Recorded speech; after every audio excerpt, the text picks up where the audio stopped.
Good evening or good afternoon to everyone from wherever you watch.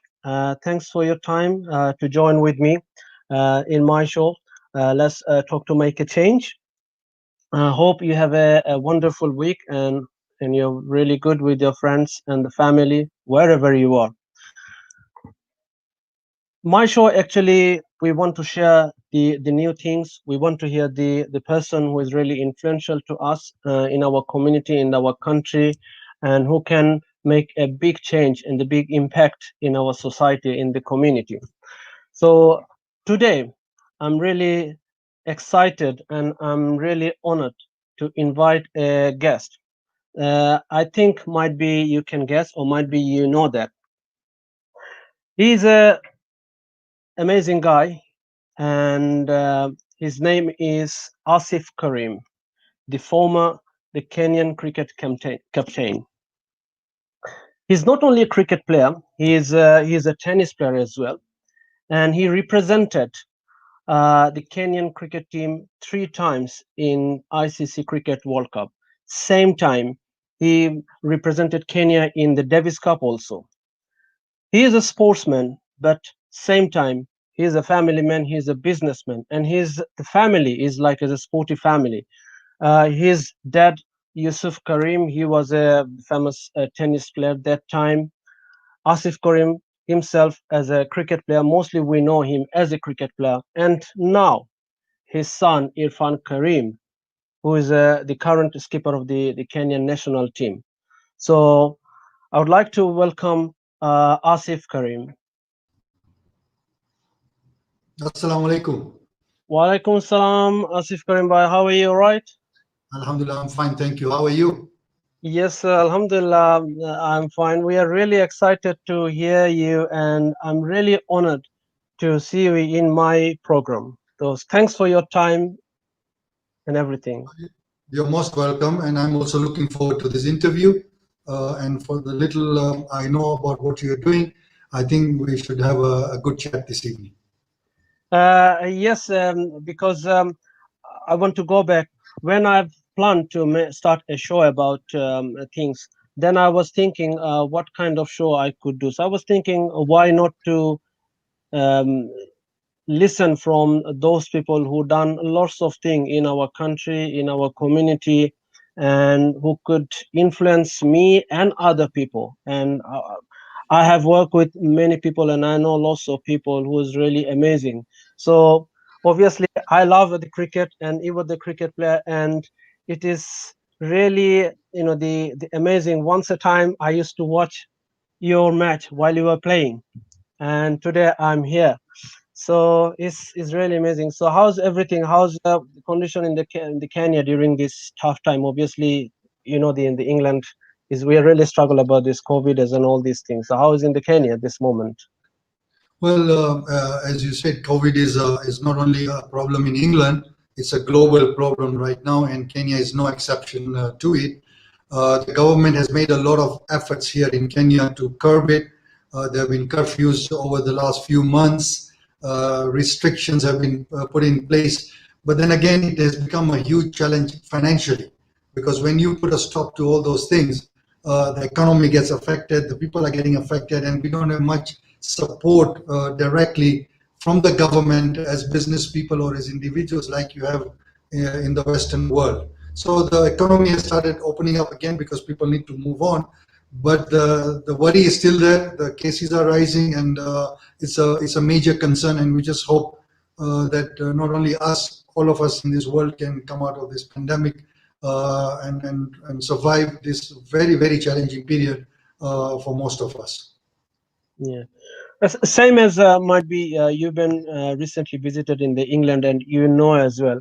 Same time we have gone through. Still, we are really struggling about this the COVID. We had a few weeks, almost more than a month lockdown. And but the good thing is, as a sportsman, I would say the cricket is back. So we have played a couple of weeks the cricket matches, and a few test matches also had in the England same times. So hopefully, I'm really hopefully no, it will gonna be take time, but hopefully we're gonna be overcome. And obviously, everywhere we are really struggle. But end of the tunnel, there is a light. So we should be hopeful, and we should be we should try our best, and we should try all the rules and regulations. So how's your life at the moment? Sorry, how is the? I'm saying, how's your life at the moment? It's fine. Got back, as you said, last week I got back from England. So back to work, and of course, a lot of things ongoing. We are right now preparing for the sports film festival that we host. It's coming up towards this end of the month. Like many issues, it's going to be a virtual festival. It's a premier event in Africa where we get sports movies from around the world, and we have various panel discussions. So we're quite busy right now on it, and I'm sure we're going to talk about it later in the interview. Yeah, that's fine. One thing I have done lots of research about the not only Asif Karim, the Karim's the family, and is a long things actually. I had to go back in 1920s, 1930s, and what I have found, you are not only the sportsman, your whole family is a sporty family. Your dad, Yusuf Karim, he was a famous man in the sports, in the tennis, and not only that, he done lots of things um, for the country, for the Kenya. So that's why we're gonna start from the beginning. So first, I would like to know about your family history, then the background, how how your the family they inspired you in the sports, and more about your family, please. Yeah, my grandfather, I mean, we are from the subcontinent, from India. My forefathers are from Gujarat, from Kera and Mundra in the Gujarat state. And in 1926 is when my grandfather first moved to Kenya. You know that there were difficult times to survive in the colonial period of the British Yeah, rule, and so a lot of Indians, I think, from all over India were looking at different places to for greener pastures or for new adventure or for new opportunities. And so the people from Gujarat moved to Africa, mostly at the East Africa and more towards the south. And whereas the people from Madras South, they moved more to the West Indies. So a lot of people moved around to see. And so 1926 is when my grandfather moved to Mombasa, and he was an avid sportsman himself. He loved the cricket. And so he was the first captain of our community club in Mombasa.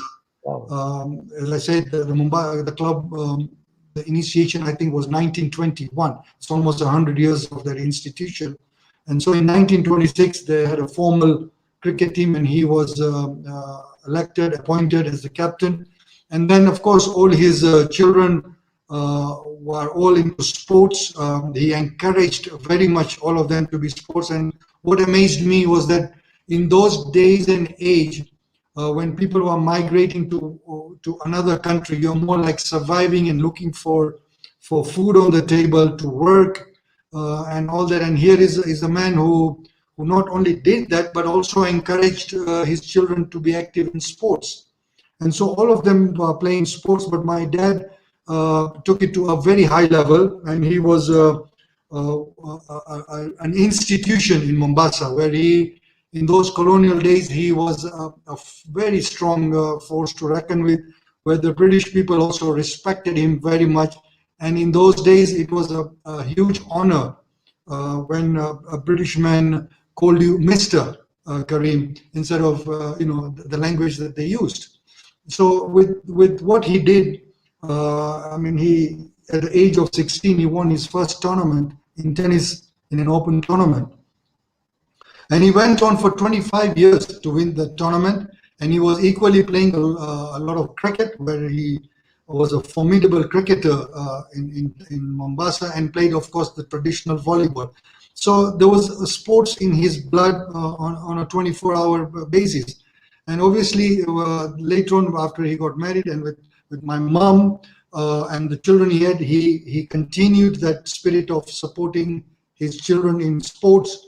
And my brother also played active sports, and we continued, and now we've done the same to our children and encouraging them in sports and any other field of their interest. And fortunately, the family has had a good tradition in sports, been featuring as a main aspect of our life. So that's been a little brief on how we came from India and where we are today.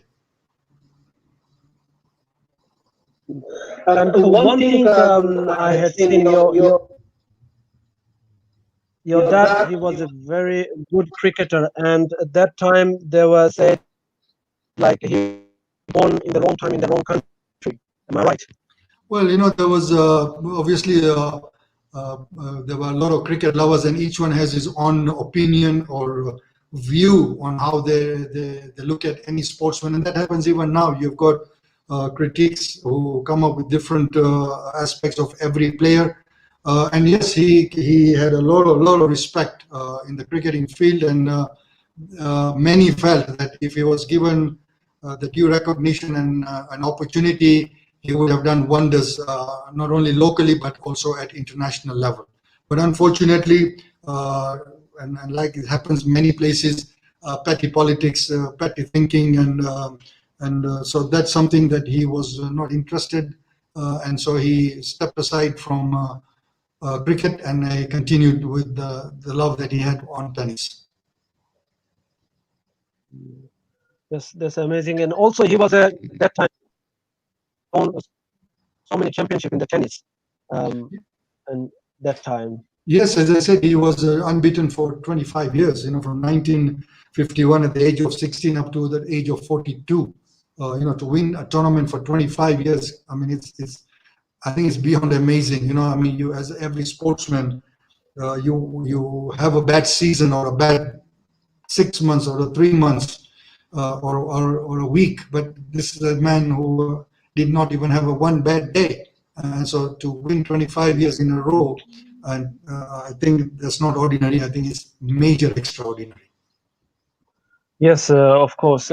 That's why we could say like the sports in your blood actually. And at the same time, you were really the well known in the Kenya about the sports business, the Karim Sports, which used to be like they provide all the sports stuff and all kind of things.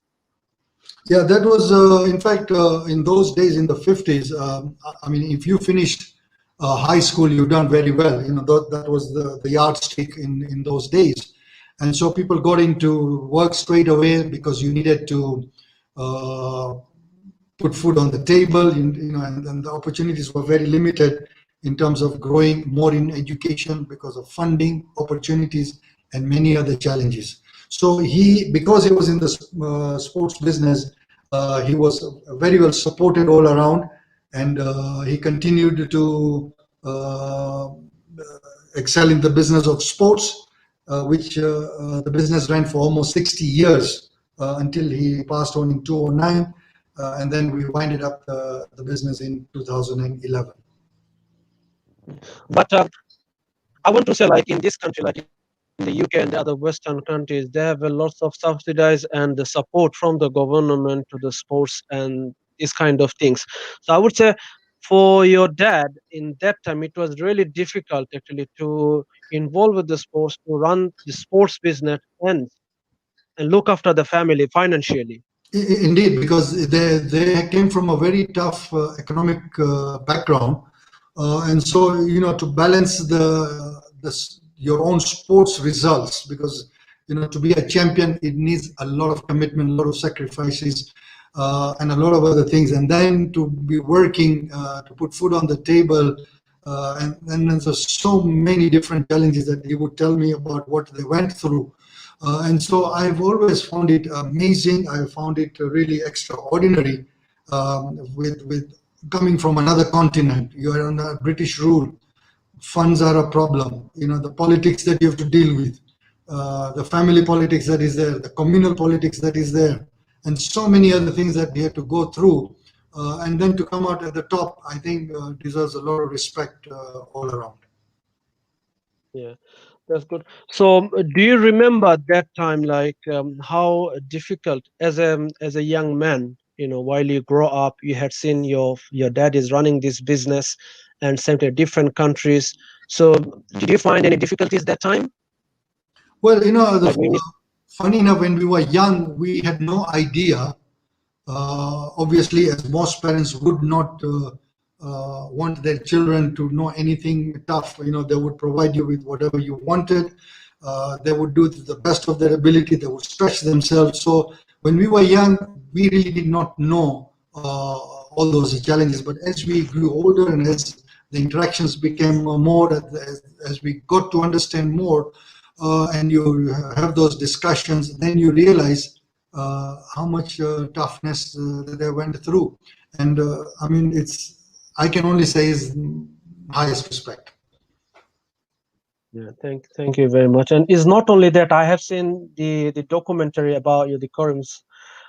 Your dad's the business is not only inspire you, it is going to be inspired lots of the local cricketer. One gentleman, I forgot his name, he said he went to buy a cricket ball, and he said your dad said you don't need to pay if you win the match.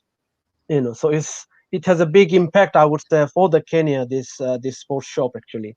Indeed, I mean, he was very, very encouraging. I mean, he had his challenges financial, but yet he was very fond of encouraging the youngsters. He was Mm. because obviously he realized what he went through, and so he's now in an opportunity to see these youngsters having a struggle. So wherever he could support, I mean, he was very much there to support anybody and everybody. Yeah, this is really is amazing. And also about your family, what we have seen, your wife Nazneen, Karim, and your son and your daughters. They are doing very well, and the good thing is to become a successful the man. There is always behind a successful the woman, and who is your wife. Indeed, definitely. I mean, Mm. what has always amazed me at times is uh, when we were meeting and in those days, mostly it was arranged marriages. So you just got an opportunity to kind of meet once or twice. And then, their family comes from Uganda, and then they migrated, or rather, they were completely displayed in 1972 from Uganda, and so all the people were all over, and so they went settled in England, and so now she had to make a decision to come back to Africa, and I was staying in Mombasa in those days, and so it was a lot of debate in their home. So for somebody to have made that decision and to uh, partner me for now 31 years, 32 years, and support me in almost all of my endeavors, and it's virtually impossible to do the things I did if you do not have your partner support you. And so she has played a wonderful role behind the scene. And the biggest decision for her to leave England and to come back to Africa, where they had very bad memories on what their family went through, was something very, very special. And I always treasure that decision. Yeah, so I would say like she took the right decision on the right time, and hope she's really happy at the moment with you and with your son and the daughters. It's going to be another example for the new generation. Actually, nowadays, the family wise, you know that everyone really struggling to start a family, to build up the family, and to hold it and to become successful. It's like as a teamwork, and that's why you were here. Your son is doing very well. So same time, your son, he is also involved with the cricket, and I think your daughter, she is involved with the tennis. Yeah, of course, Irfan is playing at the highest level. I mean, he had a great opportunity at Loughborough University, where he was also on a cricket scholarship, and he represent. I mean, Loughborough is one of the top sporting universities, not only in England but in the world, with the facilities they have. It's excellent, and any sports person listening to this should look at that university if you want a career, not only for playing but also for education.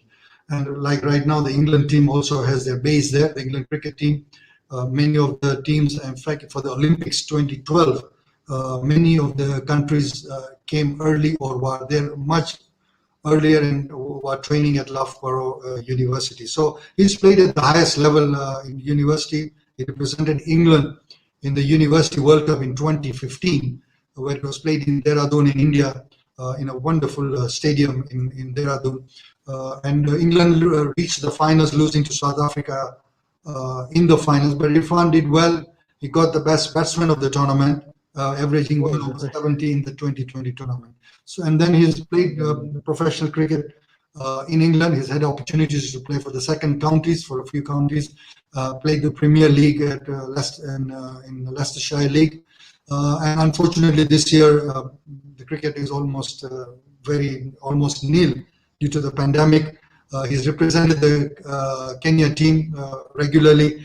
But again, it's a very unfortunate situation we are in as far as Kenyan cricket is concerned.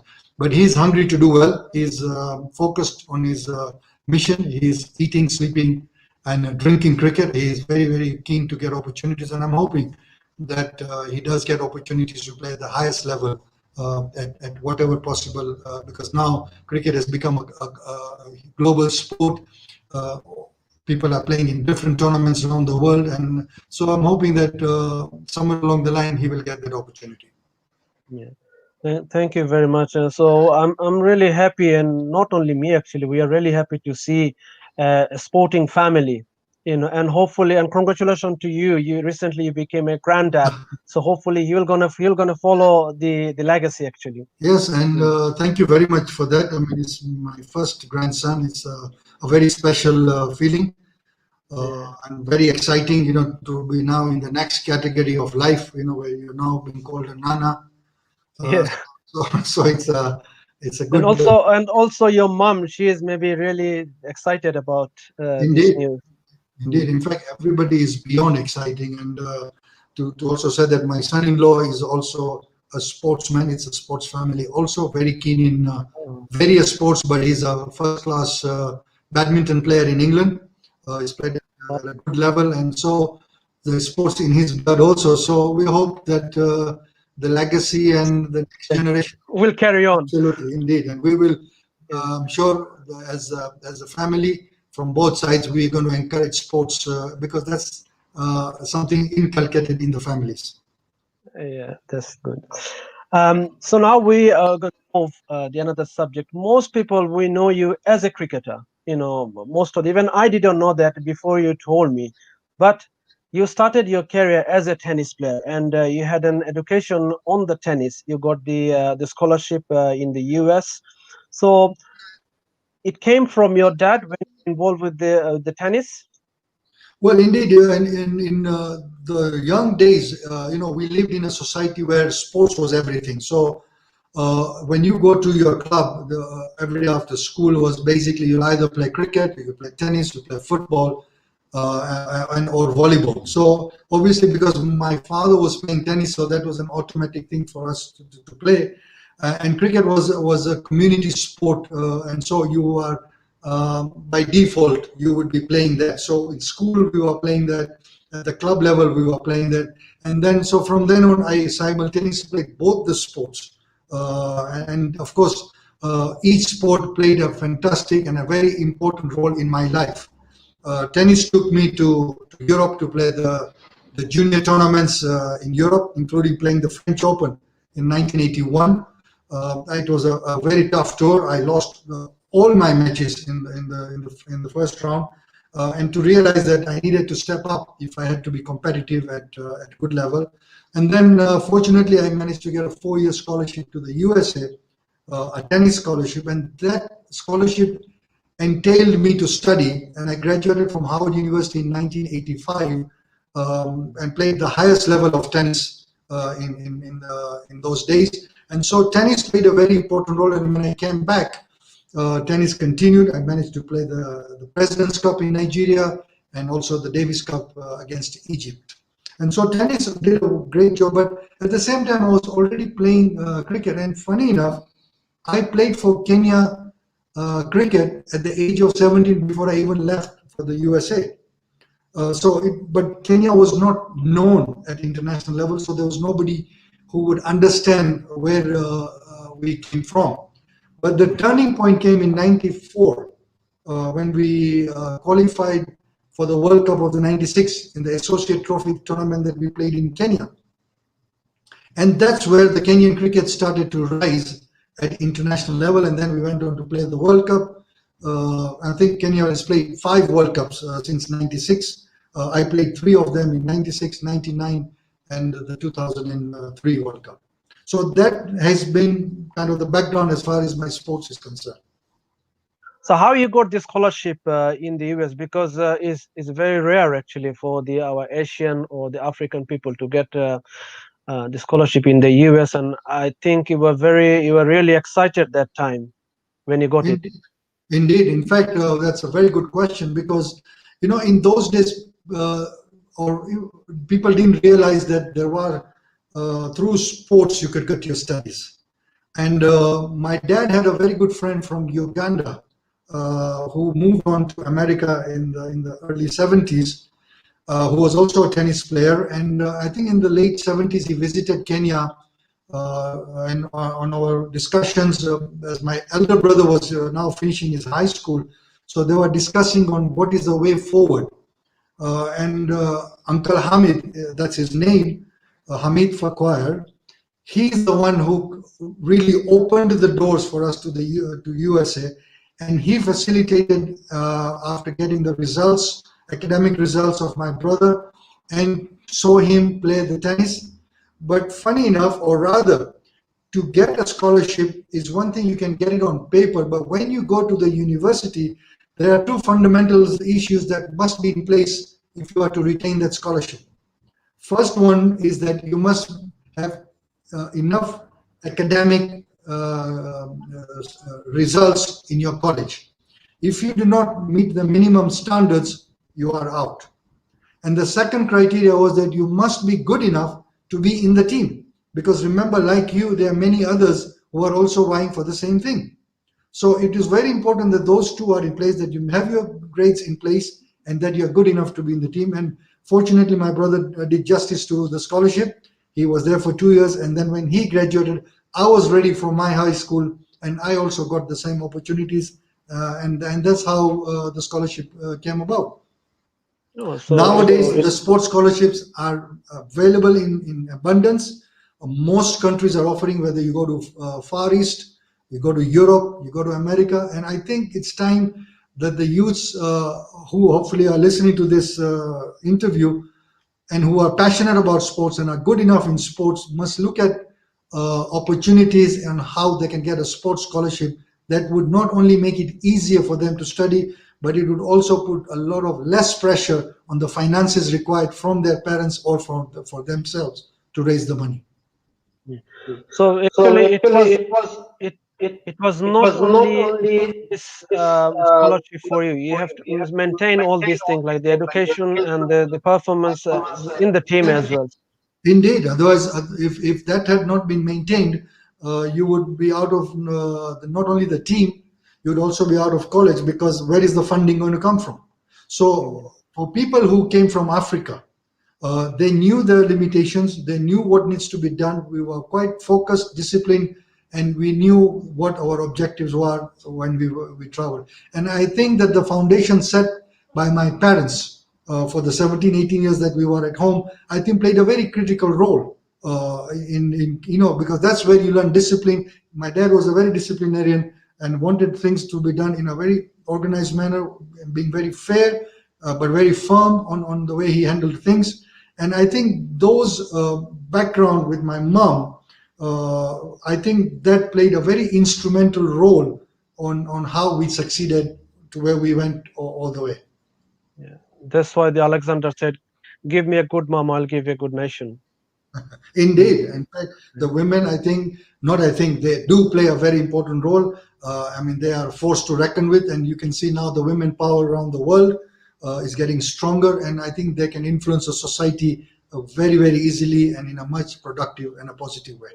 Yes, there is no doubt. So the one thing why we haven't seen you in the US Open or the French Open, because you had so much quality in the tennis and you became the champion also.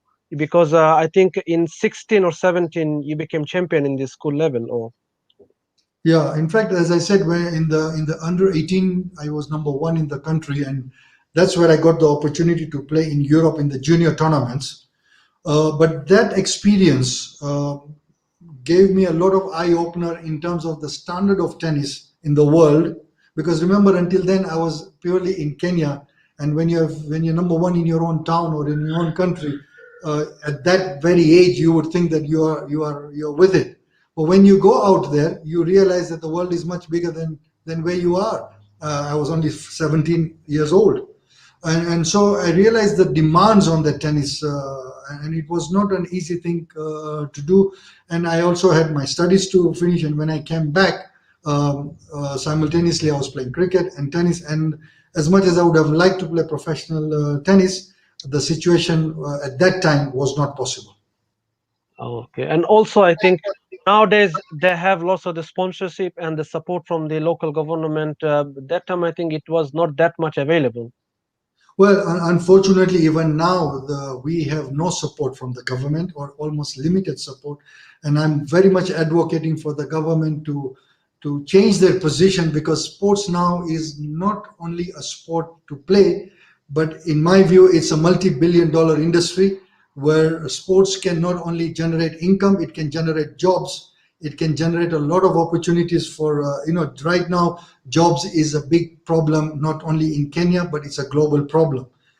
And sports, in my view, is the easiest way to create jobs. And I also believe that sports unites people, because you will see a lot of people with different backgrounds, but when they come to the sports arena, their differences are almost minimum. The racial discrimination is almost at the minimum, because everybody is focused on sports. It's something that we all love. And I think every community, every government, or every nation must strongly advocate for sports to be encouraged from every level. And I think that it all starts from your own personal home. The parents play a very important role in supporting and promoting sports. And I urge to all the parents who are listening that they must make it a point, not find a way, but make it a point that they inculcate sports more so now than ever, because the youngsters have a lot of other opportunities, or they have a lot of other avenues that they are keeping themselves busy. For example, the social media has taken over most of the time. Well, social media is good, it is here to remain, but it needs to be managed. So we cannot say that the social media needs to be removed. It cannot be removed. It is be here, and it's going to get stronger as we move along. We are talking right now because of IT. Otherwise, this interview also would not have been possible. So it's become a global issue. But I think sports has taken a backseat in many of the parents' homes for various reasons. And I do understand the difficulties and the challenges. But I think the shift has to change, where we need to make sports a priority in every home. Yes, because what you have said about the sports, because most of the time in subcontinent on the in the Asian family, we try to enforce our kids to become a doctor or engineer or lawyer. But when you say about the sports, they're really negative. But they want to see like the number of the Asian player in they're playing in the England and the other countries. They always want to say, oh, you, like they want to say, oh, you have to be like him. But to be like him, there is a lot of effort behind that, which is a kid's. He knows he wants to do it, but he doesn't know how to do it. So this is the responsibility from the parents. Like we can give an example, like the Moin Ali, Adil Rashid. The Moin Ali, he came from the very simple family, the working class family, but the effort is given by his parents. Most of the parents, they don't know this thing and they don't want to give. Either they want to see like if you have to be a lawyer or you have to be a doctor, only these things. We always think about how we can generate the money. But you said like the sports is going to be multi-billion business. And also not only that, we had seen when we say like you're from the sporting family or you have the sports background, they try to this ignore it. They think like you have no money. So we always emphasize where is money. So we have to change these things. And also in the India and Bangladesh, you can see nowadays the trend has been changed. People earning money from the sports, like used to be in your time in that era. uh, They just play because they love it. Yeah, You know. you're absolutely correct what you just stated. I mean, if you look at examples of 20 or 30, 40 years ago, sports was purely played because of the love of the sports. But the television changed it. Big money is coming. I mean, if I give you an example of Wimbledon, which is a very big tournament in the world in tennis, in the 60s or early 70s, if winning was a novelty, and you may get 500 pounds or 1,000 pounds with the trophy. Yeah. 20, 30 years down the road, you not only prestigious to win the tournament, you go with 2 million pounds. Just in the span of 20, 30 years, you can see the change. If you look at the football Premier League, I mean, that's a multi-trillion dollar industry. Yeah. uh, every weekend you see the stadiums full, you see the players money that they get. I mean, some of the people who earn weekly, some people don't earn their lifetime.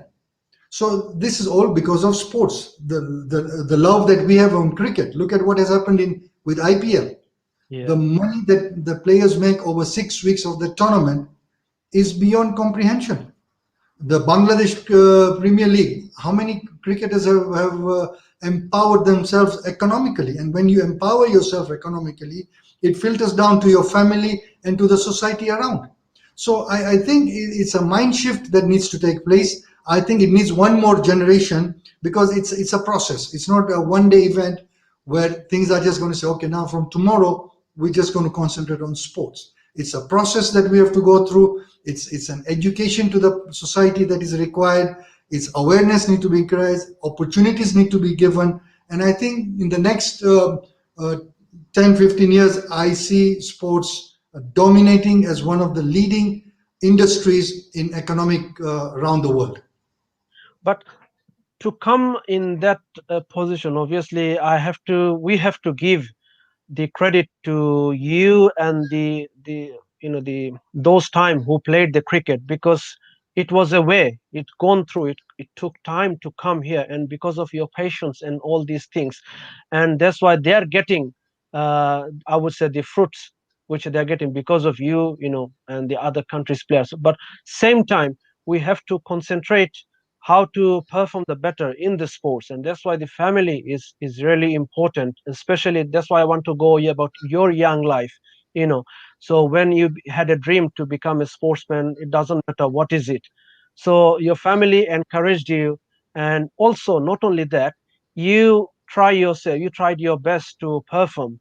So how we can combine, and how we can be a good sportsman, and how we could do it in our young life, from we want to know this experience from you, please. Yeah, as I said earlier, and you said that we did a good role for the new generation to benefit. But remember, our forefathers did something for us to benefit. So every generation plays a very important role to take the bar up. I mean, when my grandparents came 100 years back to Africa, we had almost no money. I mean, they came, I would say, on negative, but they persevered. Then my parents persevered. And so the generations kept moving. And as long as we are progressing, I think then that's what the whole objective is. So that you leave, as a famous saying is, that you leave a place better than what you found. So if you have achieved that, then I think the mission is successful. And so every generation, not only in my family, I think in every family, whether you talk sports or whether you talk business or whether you talk general life, you will see most people have grown, and the next generation takes it to a new level, and that's the whole mission. And that is what I think every family, every generation must think on how they can better their lives from where they were, and that is the entire objective of life. Thank you. But thing is, the big question is, we, the parents, they see the dream, but they don't want to see the dedication behind that. Like, you became a player because of the dedication of you and your family. Who is the current player? I want to give an example to our Asian the family.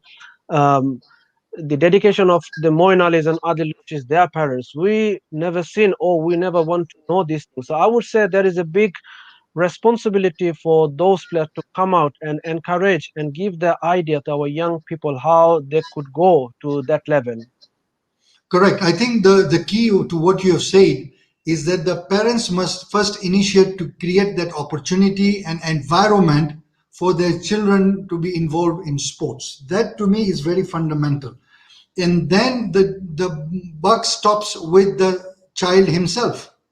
He must be wanting to be hungry, must have the dedication, must have the desire, must have the discipline to get to the level, the Moin Ali's and the Adil Rashid's, the level that we're talking about, or any of the top sportsmen.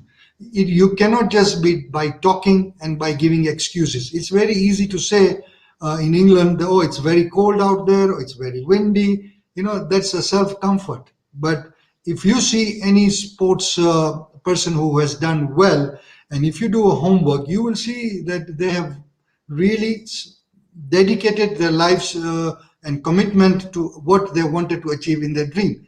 And as the weightlifter saying says, no pain, no gain. You have to dedicate, you have to put the time and do what needs to be done to achieve the results that we see today at international level. I mean, look at how many IPL players who have come from a very tough background. Today, they are in world scene. Everybody's watching them. They're in 6 weeks. The lowest player in India is earning well over $100,000 in purely 6 weeks. Obviously, this is the 6 weeks of the tournament, but there is a lot of work behind that and post the tournament. So it's you have to put time, and to be guided well is very important. But the Yeah. buck stops at the end with the child. Yes, and same time it was a and it is a process, especially because when they are young. I have seen the number of young player here, but they have not much the dedications, to give their effort and all these things. They want straight to, and especially for the immigrant is going to be really tough to involve with sports. Sometimes parents they can't afford it. Even myself, I was really struggled when I started the cricket. And still, I remember just last week I met the person who gave me a cricket bat. I borrowed from him for a one match. I didn't have anything, and when I went to him to give me back, and he said, "Keep it." So after many years, I found him and I said, "Hello, to thanks for for your gift." I would say, and still I keep it. And when I have told what I have done, he was really happy and he was really excited. So that's why we need some for the young people, especially the immigrant. They need some the encouragement to go on because it will really help. I absolutely agree what you just said, and England is one country, and many European countries are similar to this. Is that when you show interest and when you show dedication to what you are doing, they have avenues to encourage you and support you. You just gave a classic example of yourself on given that cricket bat, but he gave it to you because he saw that you are interested, you are committed, and you are enthusiastic about it. Secondly, in Europe, especially in England, there is a lot of support at county level, at the city level, at the national level. You see all the facilities that are built there, and if there is a talent, they will definitely support it. I mean, they are very good at it. Look at what happened to Mo, the runner. I'm forgetting his Mo Salah, Yeah, the guy who came from Somalia, yeah, who as was the refugees. as a refugee. Yeah. But because I mean, if a refugee can do what he has done, then I see no reason of any complaint by anybody. Because the most and the toughest hard hit people are the refugees. And they have the most challenging time when they are, I mean, look at the emotional trauma that they have gone through. They are staying in the most horrible conditions. They have almost no hope. And here is a guy who is now a legend and has even been honored by the British government, including the Queen. Yeah, So, he became Sir Mo now. indeed, so I mean, you cannot get a better example than that. That here is a refugee who came in, showed his talent, showed his commitment. The government supported him. Not only did they support him, they also gave him a citizenship. So Yeah. there are opportunities and avenues of many sort. I think there are times we take things for granted. And these type of stories, when you hear of the refugees and people who have come from a very difficult background, you can see that those are inspiring stories. Yeah, that's true. Even I want to give my example of even I'm the host. Once a time, I was a homeless, but I was the ambassador in the London Olympic, and I was in the Rugby World Cup. And just recently, I was in the ICC Cricket World Cup. I've done the major events as a volunteer, as a selector. I ran in London Marathon. Obviously, I couldn't beat your Kenyan player, who is good friend of you. You know, so this it is true actually. And those Englands and those country, if you want to do something, there is some way. The main thing is the intentions. Indeed. What I want, what we want actually. In fact, just to add to what you just said about yourself, and when you gave me the brief on your background, I mean, that's an inspiring story. I mean, from a guy who was misled initially to come to England for a particular thing, and then being homeless. Today, you enjoy so much respect. I've seen it. I mean, the things that you mentioned that you have done and you are continuously doing. You now even have a charity that you are raising some money to do things. So I'm so proud of what you are doing. And as I said, you are Thank also you. another inspiring story that I think the world must know and must hear. And I think you should share your video that you gave me on yourself. I think that's a very, very inspiring story. Yeah. But it couldn't be happened because of if some people couldn't help me behind me. Actually, I'm really grateful to those people. There are not many, some people, my club managers, friends from the charities and the local people. If that time actually I had no trust, I lost my everything, but those people gave me this belief that I can. Yes, but remember, it comes back to the point that you showed interest and you showed commitment. Yeah. You are perseverant. You showed that you are keen to learn. You are sure to help where you can without any favors or without any obligations. And those are the things that many people value. And again, it comes to another point: volunteerism. You use the word. You are a volunteer. This is something that most people have forgotten. Yes. And I again urge to the youths, especially the ones in the university, that they need to go outside and volunteer in whatever field that they're interested in, because A, you get some experience on how things are. B, you improve your networking and you meet many various people. And I mean, let's again talk about what you did. I mean, you because of all that experience, you met so many people, and your network has consistently grown. So I think it's important for the youths to also start doing that, because I think that also has reduced quite a bit in the society at the moment. Yeah, and same time we don't give priority and the respect the volunteer service, especially the in our Asian community. We think, oh, I'm going there, but I will not get any money. We always think the money wise. And I would say today I'm here because of my volunteer works. I gave actually lots in my volunteer service, and now I'm getting, but it took more than a decade. So that's why what is my role? I try to inspire others to involve the volunteering and try to guide them how it could change. Even I can say, like when I started volunteering my local cricket club, I used to leave home in the morning. I have to be there 8 o'clock, and my manager, I would mention his name, Mr. Paul Dawson. He was really amazed. Oh, this boy came from long way, and 8 o'clock he's there, and this think brought the interest to inside him to know about me, and he done lots of things. So there is number of people. So that's why, like, you can say, like, when you played, I would say at that time he didn't get much, kind of a volunteer service, and still he was doing. So it is very important to engage in the volunteer service themselves.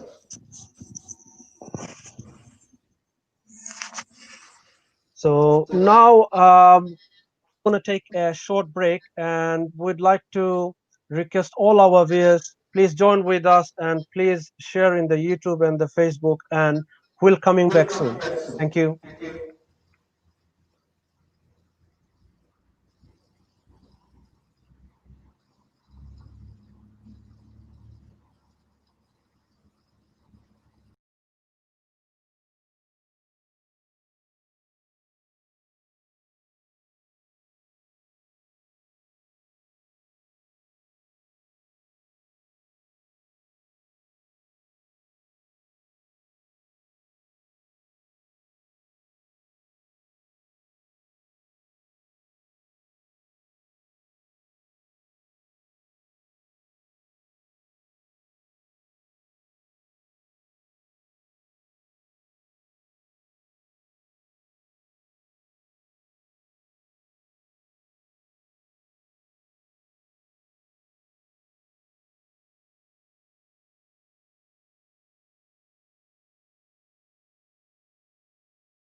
Thanks again to stay with us. Today we have a fantastic the guest, the former Kenyan cricket captain, who born in the Mombasa in the Kenya, and he's not only a cricket player, he's a tennis player, he's a businessman, he's a family man. So today we try to know about his life, to learn something from his experience, which will gonna be encourage us, to inspire us to make the massive change in our life. So we have discussed lots of things about his the family, about his the how he started in the tennis, and now we're gonna start to move the cricket because most people know him as a cricket player, and he's the famous. Just in during the break, we had seen one of his famous spell in his career. He came back after retirement in 2003 World Cup, and it was really amazing. Even I have watched this time, and we are nearly thinking might be Kenya will gonna beat Australia, but they made really the good comeback. So that's why we'd like to know, Asif bhai, from your the cricket career. Obviously, it was the long way. How you joined, started in the cricket in the school level? As I mentioned earlier, cricket was being played at the school level, and at our community level, cricket was a very important part of the community life. So, and as I said, I come from a family that was playing cricket and tennis. So that's how it started, and I played regularly on it, and then got an opportunity to play at the main league in the Kenyan league in 1980. I was 17 at that time. It was my first year playing for Mombasa Sports Club, and I had an excellent season in the tournament and was selected to go to Zimbabwe. They had just become independent. They were known as Rhodesia. The very powerful cricketing nation, very closely associated with South Africa. And so that was my first tour. As I said earlier, before I even went to the USA for studies, I already had played for the country. And so when I came back in '86, I was back into the team and played 4 associate trophies where we qualified in the '94 and then played the World Cup. Kenya got the one-day international status after reaching the finals in the ICC trophy. And I'm sure you'll be pleased to hear this, that we lost to Bangladesh in the last ball in the 1997 Malaysia tournament. Bangladesh deservedly won that tournament, and from then on, Bangladesh cricket has moved leaps and bounds. Unfortunately, Kenyan cricket has moved leaps and bounds the other way. And Bangladesh is now a force to reckon with at international cricket. And I'm a big fan of Bangladesh cricket, and I'm very pleased whenever they do well. I've good memories of my visit to Bangladesh. Got excellent relationship with the Bangladesh contemporaries that I played with, who I know now are running cricket in Bangladesh and holding key positions to give their experience and their knowledge and to share to the youngsters. And you see the results in Bangladesh cricket. Thank you. And so while you started your international career, how old was you that time? I was 17 when I first played for Kenya. Okay, and it was Zimbabwe, am I right? Yeah, to Zimbabwe, correct. Yet, and the one thing is like, while I heard and I had seen these things, you were a really lucky man to get the big wicket, and you were really actually, I would say, record boy, and you got your first wicket in your first ball in your international career, and who was the Zimbabwean and the ex England batsman Duncan Fletcher. Correct. Yeah. In fact, when I was asked to bowl, I just bowled and got the first ball wicket. Duncan Fletcher, who was the Zimbabwe captain at that time, a Yeah, very, very formidable. we can see the pictures. Yeah. In fact, that photograph that you put on the screen is the one of Zimbabwe. You can see the 17-year-old bowling with his loop there. Was quite popular in those days. We had that loop on the spin. So when I got that wicket, my fellow teammates were saying, "Oh, wicket on debut," and I could not understand what they were saying. I was then explained that meaning that you got your first wicket on your first delivery at international cricket. So there was something very pleasing. And this photograph that you have now placed, I think, was against Ireland in the semi-finals at the ICC Trophy in Malaysia. This was a very important match. We had a close encounter with Ireland. I think eventually we beat them by 8 runs, then to play in the finals against the eventual champions Bangladesh. Oh, it's amazing. So how was your feelings when you got your first wicket? Well, obviously, I mean, in fact, funny enough, we were playing a 3-day match against them. And in my understanding then, that a 3-day game starts very slow. The first 20 overs, you might score 20 runs and things are at a very slow pace. And Kenya was a very strong team in East Africa. So we went there thinking that we're going to be equally, challenging to them and give them a run. And within about 8 overs or 9 overs, they were already on 70, 80 runs. And I was saying to myself, I mean, is this a 3-day game or it's a 1-day, or now we could say 2020? What's going on? So obviously, anyway, so on the 8th or 9th or whatever over it was, I came to bowl. And to get that wicket of a great cricketer like that gave me a lot of confidence. And I had never bowled more than 10 overs in a match because we were used to playing 1-day cricket. And this was a 3-day game. So I went on to bowl almost 30, 35 overs every inning with my fellow spinner on the other side, Hitesh Mehta, another formidable cricketer for Kenya. And so I had long spells. It gave me a lot of confidence. I had a good tour in the tournament, but as a nation, we lost all the matches. We didn't do well. But as an individual, I had a lot of confidence. I did justice to my position, and from there on, I got stronger and stronger with my cricketing prowess.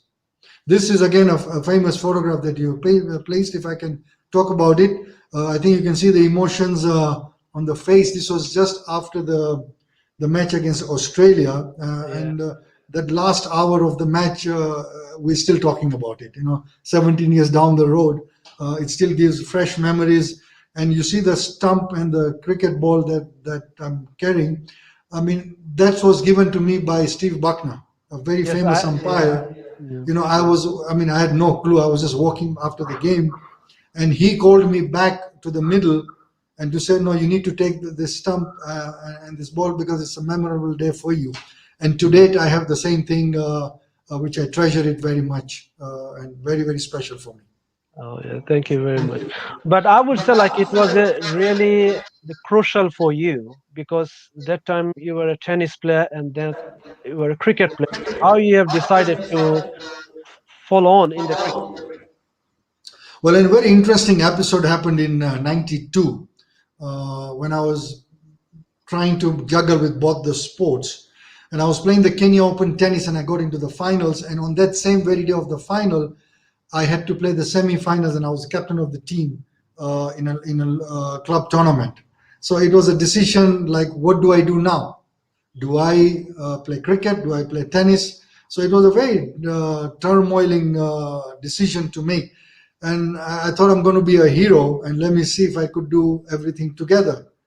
So I ended up trying to play tennis and cricket on the same day by moving up and down, going to the ground, doing the toss, hoping to win the toss so that we bat, and then I can go rush to the other club and play the tennis, finish the sport, and come back and join the cricket.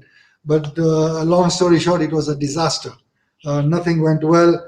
The cricket was in dire stress, the tennis was in dire stress, and then I also had to play the doubles finals in the evening, which I missed out because the cricket was still ongoing. So it was a complete mess.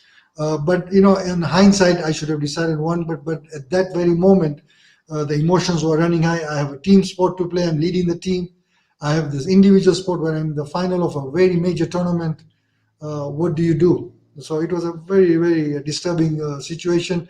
But then I had to make a decision because at that very stage, we were now embarking on trying to qualify for the 1994 ICC Associate Trophy, which was round the corner. It was a very, very important tournament. The cricket officials also spoke to me and said that they really needed me to support the team because I was one of the senior members and an integral part of the team. And so I'm glad I made that decision to. I'm very disappointed that I had to give up tennis, but that one decision went down, but the other decision made it very favorable. So cricket then took me to a place where I would have never dreamed of, to finish Yeah. in the semi-finals of a World Cup. Yeah. So you became a winner actually. Indeed, I always say that I'm beyond blessed, to have played the highest level of cricket, highest level of tennis. I mean, I can't get a better. Even if God had asked me a few years back, why don't you write a script and how you want your life, I could not have put half the things I've been blessed to do it. Yeah. Thank you. And obviously, you played first time Cricket World Cup 1996 as a vice captain. Then 99 you played as a captain, and 2000 so you played three Cricket World Cup. But we want to know the journey before the Cricket World Cup. How was it, and how? Yeah, as I said, the '94 tournament was the defining tournament. It was being hosted in Kenya. 20 teams participated. Bangladesh was one of the favorites to qualify. Unfortunately for them, we beat them and removed them from the tournament.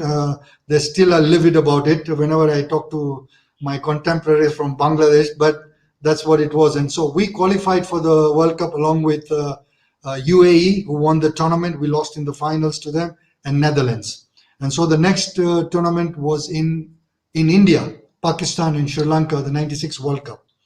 And so we played the tournament. We prepared extremely well. Our first major preparation was a visit to Bangladesh in '95 February. It was one of the toughest tours that I've been on. I mean, but I was amazed, pleasantly happy to see the love, the passion of cricket in that country, the support they gave to their players, and the intensity of cricket that was played. I mean, some of our matches we had crowds of almost 20,000. I mean, we had never experienced crowds of maximum on in a very very big match we would have 1,000 people.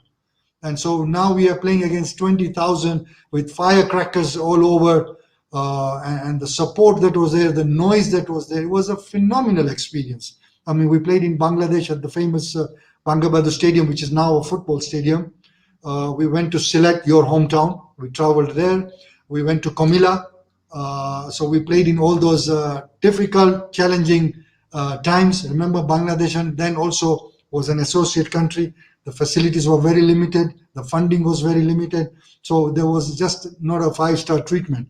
It was a survival for the fittest. So we went through that preparation, and then we had a 3-week tour to South Africa later in the year, and that again was a very very tough cricketing experience. And those two tours, I thought, gave us a great platform for the '96 World Cup. Kenyans, we beat West Indies, as people remember. It was a huge news. We beat the two-time world champions. And the other matches that we lost were very, very competitive. We were competitive. We were proud of our performance. And our mission in that tournament was to be competitive, that Kenya is not only a number, Kenya is a formidable team, and it is going to progress with time. And that was something we achieved very strongly.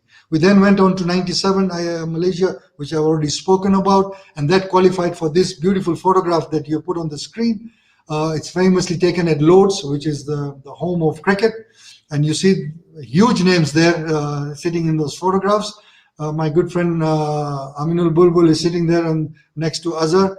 And so this was another wonderful experience, though the conditions were very harsh.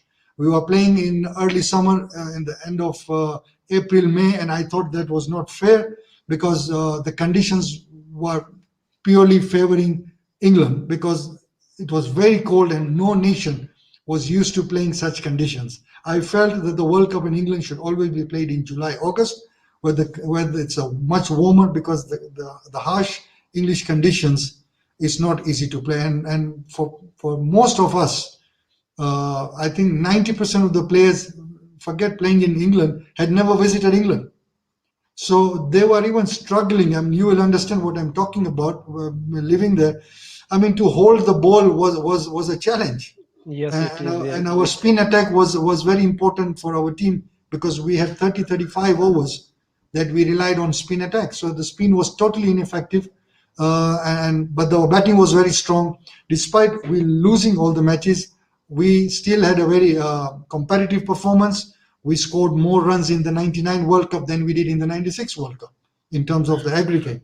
So, But one thing, sorry for interrupt. One thing I want to add: when you went to first World Cup in 1996, you had really good memory while you beat West Indies. It was really good, I would say. Indeed, of course. I mean, for a young nation that was not even known, to beat a formidable team of West Indies, who are two-time world champions, and you had the names of such as Lara, Richie Richardson, Cutley Ambrose, and Chandapol. I mean, you are talking; those are institutional names in the West Indies team. So to beat them gave us a huge confidence, huge publicity, awareness, and that all of a sudden the world started looking at Kenya cricket in a different manner. And our administration also did a great job after that to capitalize on that. They did very good lobbying with the Bangladesh board at the ICCA level, and that's how a year later the ODI team was created, and the first two teams to get the one-day international status was Kenya and Bangladesh. It is now that the other teams, other younger nations, are benefiting what Kenya and Bangladesh did lobbying in the '96 and '97. So that has opened up cricket quite a bit for the associate countries from then on. Until then, the associate countries were not even existing. I mean, it was the first time in '96 where 3 teams of the associates got an opportunity to play the World Cup. And this is a photograph that was the '99 team, where I had the honor of leading the team at the World Cup. Yeah, that's amazing. And then, of course, in between, we had the 3 nation tournaments regularly. We toured Bangladesh. We beat them hands down at home. We lost to Zimbabwe in the Tri-Nation finals. And until 2003, Kenya's performance was much higher than Bangladesh. I think at one stage we were, of the 8 ODIs that we played from 97, we were 7-1 up. But the things changed completely after 2003, and Bangladesh not only beat Kenya consistently and regularly, it thrashed the Kenya team. And there is no question that Bangladesh cricket has really progressed very well. Obviously, it must be having its own challenges, but that's part and parcel of life. But the focus of cricket growing in the country is irreversible as far as I'm concerned. I see progress in that. You've created some world stars. I mean, Shakibul Hassan is a classic example. He's the number one all-rounder in ODI, and his results speak for itself. He's a great cricketer. You've got many other good cricketers in Bangladesh. Mushfir Rahman, the former captain, and Mashrafi Murtaza, who now I understand is an MP. So all those cricketers have done very well. You've now created the BPL. You've created more cricketers. Fantastic stadiums. When I came there in 2006 to do the commentating, you've got at Mirpur, beautiful stadium. We went to a couple of other towns. I think it was, I can't remember now the town, but we went to 3 towns, and the facilities you can see is growing in leaps and bounds, and the board is putting, with the support of ICC, the money in the right place, and the results are quite evident. So that has been the journey for me, and I retired in 2003 for the second time. I had Well, retired in 99, and then I was asked to come back for the 2 or 3. So I've had a 23 years career in playing for my country. Very proud of whatever I managed to play, and I feel good that I was part of that era that Kenya cricket was a force to reckon it at international cricket. but one thing, obviously, you said we have lots of the star, but before that, to recognize those people who is good friend of you, like the Aminul Islam, the Akram, and all of them, they build up base for the Bangladesh cricket, which is Indeed. you had done for the Kenya cricket, you know. So and after that, like while you played that time, the national cricket, did you play like the county cricket or the other tournaments out of the national team? No, unfortunately not, because remember the days we were playing cricket was purely on a social basis. So you needed to put food on the table. So the whole day was you're working to earn money. I had a young family, so we had to put food on the table. We had to look after the kids, and cricket was really played on a social level. In the evenings, we would go for training, and towards the nearing of the big tournaments, we would also train over the weekends.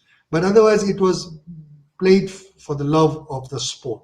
And I'm so glad to have been part of that era. And as you rightly said, I mean, there are many contemporaries. I had Akram Khan, Atar Ali Khan, um, Durjoy also was there. I remember the first time I met him, he was the under 19 captain in 1995, and great personality. And so you've got Jahangir Bacha in the 80s was another good cricketers. And I mean, I can't remember many names right now, but of course, it is the past that has makes the present and the future that is there. So we must never forget where we have come from. And I always say that, and I say, and we talked about it earlier, that every generation must leave a place better than what they found. And I think my contemporaries and our players in Kenya, we did what we had to do. It's the next generation was to now take it to a new level and leave a better place than what they found. Yeah, that is true. And obviously, I want to say that time the Kenya was a big rival for Bangladesh. If they can beat your country is something, but now it has turned down. But obviously, how do you want to see your career as an international player, as a cricketer? Meaning, I think how do you look back when you look back your career as an international cricket player? How do you want to mark yourself? well, I would say that I've been very fortunate to be in an era where I started playing for the national team when Kenya was nowhere. We were thrashed by Zimbabwe. We were only a force to reckon with at East Africa. And progressively, I was part of a team that played the 4 associate trophies before we got the one day international. In 86 was the first time. We then played in Holland in 90. Then we played in 94 in Kenya, and then the Malaysia. And then to have played the World Cup in India, to have done well, then to captain in 99, and then to make a comeback in 203, where people talk about that tournament as far as Kenya is concerned. I could not have asked for a better career than that. I have been so blessed to have played with some very, very top cricketers in my team. I mean, when you hear the names of Maurice Odumbe, Steve Ticolo, Ravindu Shah, Kennedy Otieno, Rajab Ali, Hitesh Modi. I mean, we had Martin Suji. I mean, those were all class cricketers that we had. And most of those cricketers could have played at any international level.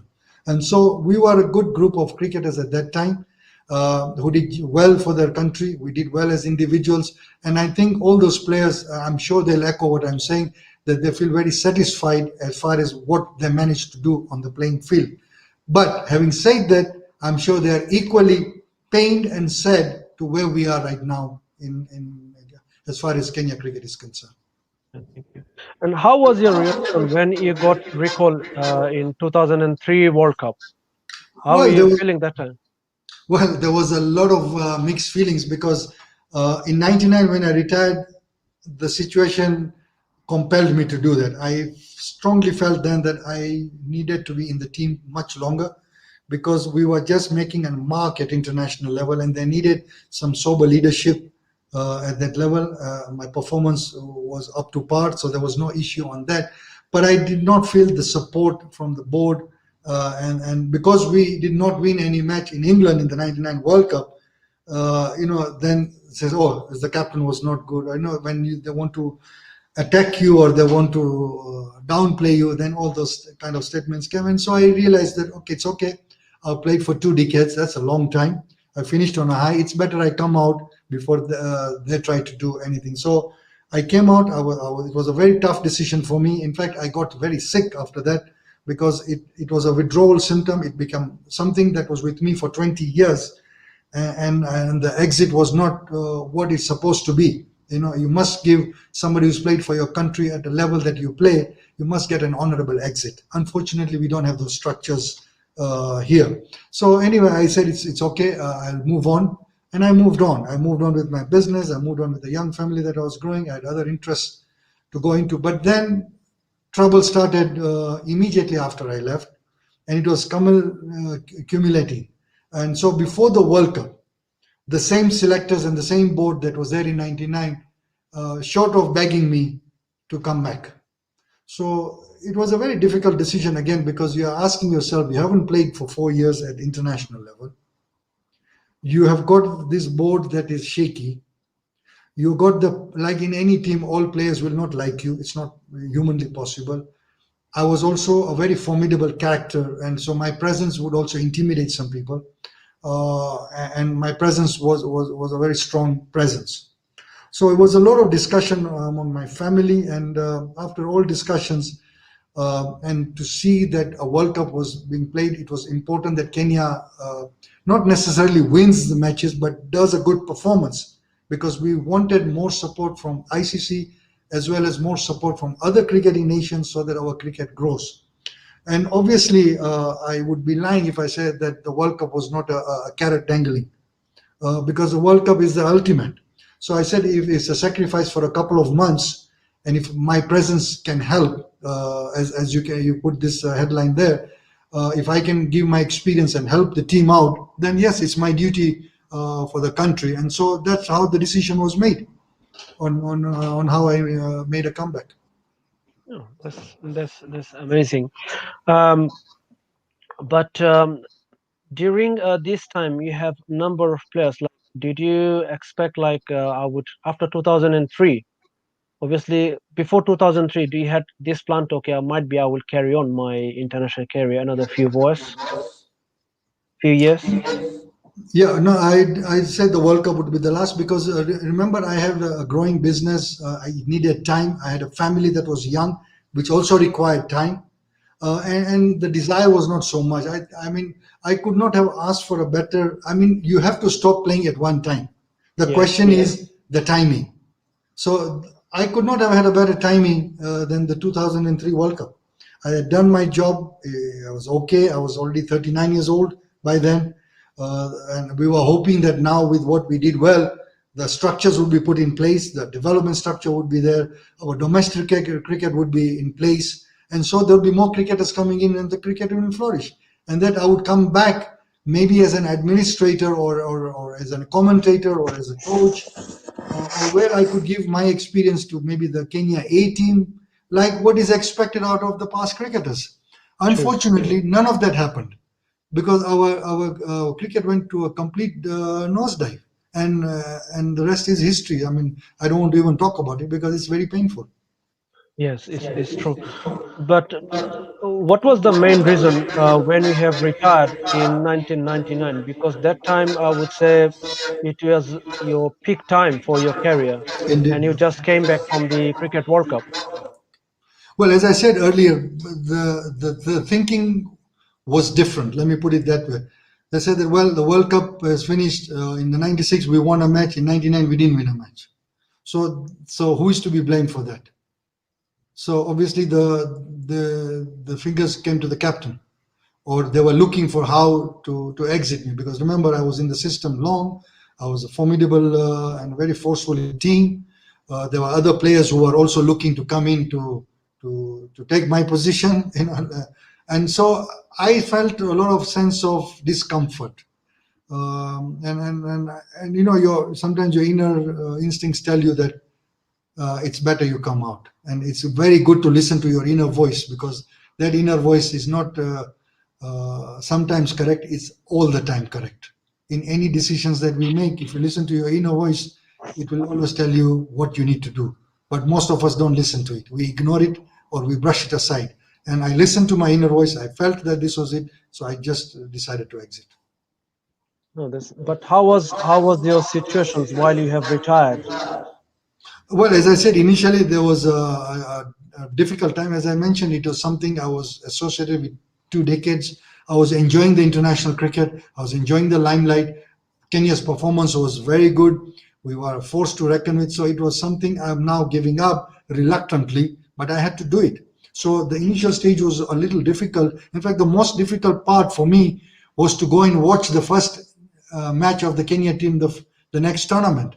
Sitting in the stands, you're not even given the due respect to come and sit with the officials, as a former captain or as a people who played in the past, to come and sit in with a respectful position. So I was with the crowd, and that was a little difficult. But then with time, you learn to adjust, and you, like anything else, you adjust and you move on. So I moved on very comfortably until the 2003 World Cup came. And I always say, if your intentions are good, God will make it even better for you. And something that we are talking about 17 years down the road. In every interview that I do, this is a subject that carries a lot of weight, the 2003 World Cup. So I can just say that I'm very grateful to the Almighty. Yeah. So that is very two important points we heard from you. This the inner voice and the intentions. So as a sportsman, as a person, we have to follow and listen our the inner voice and always check our because everything's depend on your intentions. Well, as I'm not saying I'm perfect, I mean, there are many times on certain issues, my inner voice says something, but I still do something different. I mean, I'm a human at the end of the day. Yeah, we all make mistakes, or we all do some things that are not correct. And so you correct yourself as soon as possible when things go wrong. This is a lovely poster that you have placed again. You can see this famous shake hand of Steve Buckner while the match is going on. I mean, it's a very unusual situation for an umpire to shake your hand while a match is going. I mean, you are umpiring and you will understand what I'm talking about. Yeah. It's very unprecedented. It's very unethical or unprofessional, if I would put it. But the impact that made on him, that spell, because I was bowling from his end, was something very, very special. And the media caught it very well. There were photographs all over on that, and it was wonderful. I think everybody accepted that that handshake was welcomed, was appropriate at that time, despite it being inappropriate in a normal cricket game. Yeah, that's amazing. So, while you went to the 2003 the cricket World Cup, after came back from your retirement, what was your aim? What you want to do? Well, obviously, I was already in business, so I continued with my business progress. Again, I'm extremely blessed in my business, doing so many things. I'm publishing a sports magazine. It's the only sports magazine in the country. I've been publishing it for the last 20 years as my payback to sports, because ideally I would have loved to serve in cricket, but the environment was not there. The scenario was a disaster. So I said, why? And I would had to rely on people and accommodate people for things that are not appropriate. And I have certain principles that I don't compromise on. So I say to myself, let me do something that I don't need to ask anybody anything. I'll make my own decision. I'll put in my own resources and money and do it. And so the magazine was the first thing that I did. And then there was an Indian movie director who came to see me, and he knew me over the years, and he felt that I need to that we should do a documentary on the family's progress, and that's where a documentary was done. The Karim's a Sporting Dynasty, which is on YouTube with 10 subtitle languages. For anybody interested, they can watch it, and gives a history of the entire family. And then I wanted to do a book, because I have a lot of information, and I wanted to do a coffee table book in honor of my parents, which it took me almost 6 years to do it. We had a launch in 2017. The events are also all on the YouTube, and we are now looking at putting that book online, and hopefully soon we will put it online.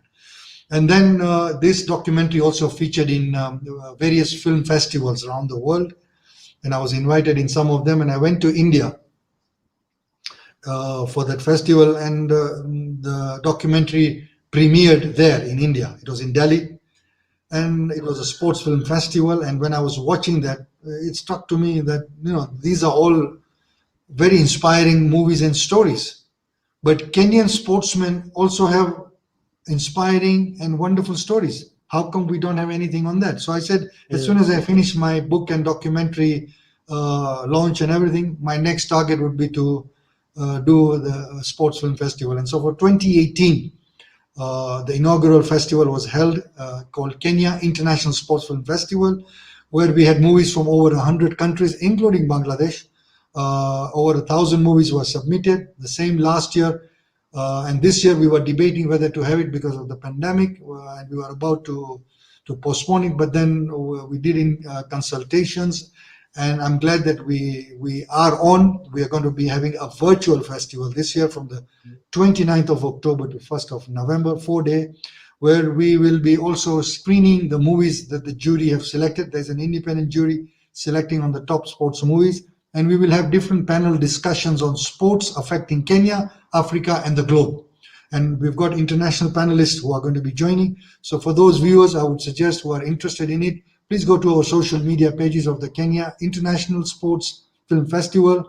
Like the page, share the page, and you will get a lot of information for this year's festival also, which will be exciting, and I'm sure you will all enjoy watching it. So those are some of the things I do, and I'm also doing different businesses. I'm an And sorry for interrupt. Just I want to say, I think from your side, your loudspeaker is on, I think. My loudspeaker? No, the way it is. Is it echoing? Yes, because there's some bubbling I can hear. Oh, okay. So no, I haven't done anything. Okay, that's fine. Yeah, so I'm Um, also in the business. I have yeah, I'm an I'm coming to the business the later. So, how was what is your emotion? When you have retired from international cricket last year after 2003 Cricket World Cup, and the value you have got from your country, your nation, as a cricketer who represented number of years the country in the globe. Well, as far as my personal emotions are concerned, as I said, it's very satisfying to have finished on the highest pedestal. You cannot finish as an amateur better than finishing in the World Cup semi-finals, and then to do well against Australia. That despite losing the match against what is regarded as the best Australian one-day team ever, and to get a man of the match with the figures that I had, I mean, that is the highest, best, wonderful emotions that you can have. As far as the nation is concerned, as far as the Cricket Association is concerned, sadly to say, there was not no recognition of value. Unfortunately, in our country, we do not recognize our sportsmen, who I call them as the unsung heroes of this country, who have done proud to Kenya over the last 50 years, whether it's Olympics, Commonwealth Games, our hockey performances over the years, cricket performance over the years. It's sad, and that's why various people are now lobbying that we need to have a ministry of sports here, which focuses on sports, empowering the youths, empowering the sports personalities, giving them good opportunities. As I said earlier, it will not only bring the youths back together, it's going to empower the economy, it's empowering the jobs, and cricket and sports, as we say, brings people together. Yeah, that is true. And after that, the retire from your cricket, we had seen you came back to you were involved with the cricket, like you started the commentary. But we haven't seen only we have seen in the few matches, but we haven't seen for the long time. Number of the cricket tournament happened, and we'd like to see you as a cricket the commentator. So, how was your experience? Why you couldn't move on that? Well, my first wonderful experience was in Sharjah, because immediately after the World Cup, Kenya was invited to Sharjah, and I was in the box with Sanjay Manjrekar, Bomi Pangwa, Ramiz Raja, Mike Hazeman, Shiva Ramakrishnan. And then there were other tournaments in Kenya where we had commentators like Srinath there. We had Saba Karim there from India. We had Atul Vasan.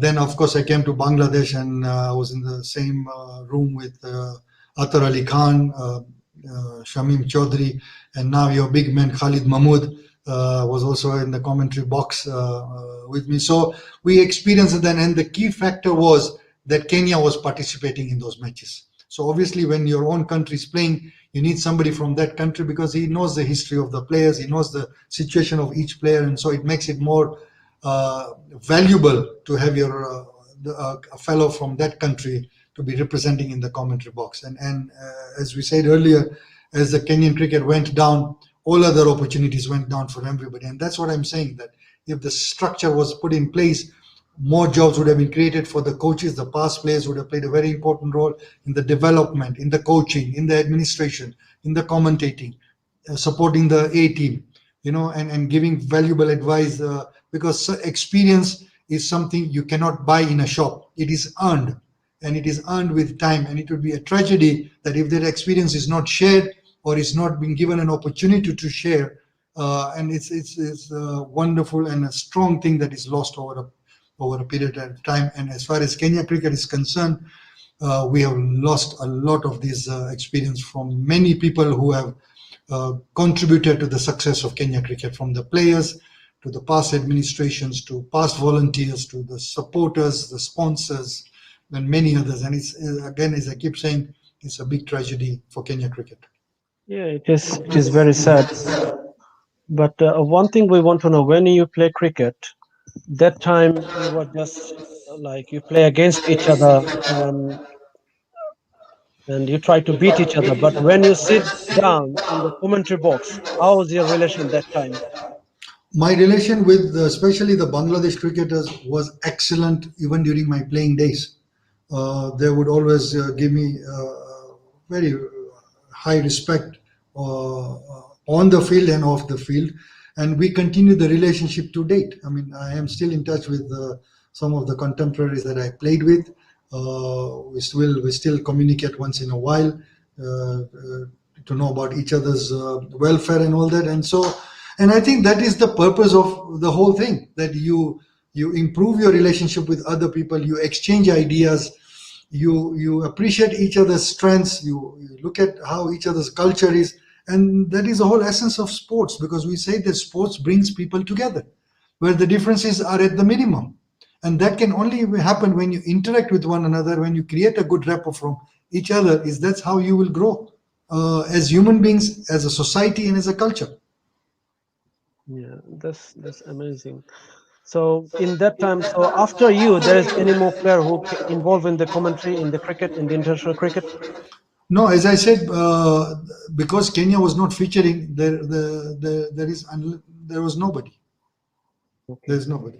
But of course, as you're mentioning that, I would not hide to say that if I got an opportunity in the commentary box, I would love to be part, including the BPL or whenever I can get an opportunity. This photograph that you put is in Sharjah. As you can see the background, this was the Four Nation tournament when Kenya was invited, where we had Pakistan, Sri Lanka, Zimbabwe, and Kenya participated in the tournament. So that was my first formal opportunity to do commentary. Okay, that's amazing. And one thing, just I want to go back to your career. I had seen in one match, I think it was in the World Cup or in tournament India, while Sachin was in 99 and you were bowling. He was just nearly caught out, but he survived and he got 100. How was your emotion and feelings that time? Because Well, it's not easy. absolutely. I mean, bowling against a cricketer like Tendulkar, I mean, one small mistake as a bowler, and you know the result. He was on 99. In fact, that was going to be, or it became his first 100 in the World Cup. I wish there was DRC at that time, and I think the It result was an would have. LBW. Yeah, we were not sure whether it was LBW or a bat and pad at that time, the moment. But I think, irrespective of either one, I think the decision would have been otherwise. Obviously, it was a good feeling to get a maiden. I bowled him the entire over on a maiden, and he struggled every delivery, as you see. So yes, it's been wonderful to bowl against the top cricketers. I mean, he's a legend in his own way. His results speak for itself, and is an inspiration to the young cricketers. This is the photograph that you now put was the commentary team in Sharjah. Yeah, we can see in 2003. And this is the like the real hero when they end like as a hero, how you did in 2003 World Cup. So we are really eager to know your emotion and your feelings the 2003 Cricket World Cup against Australia, while you made a record but you missed one record, we know that. So if you don't mind, please share with me. For which one? The match against Australia.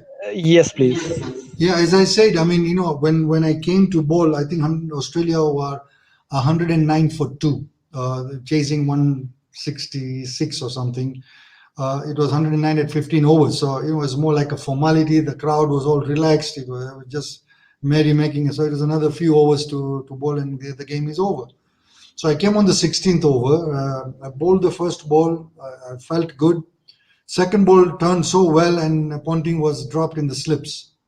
And I said to myself then straight away that I'm not going to go through emotion here.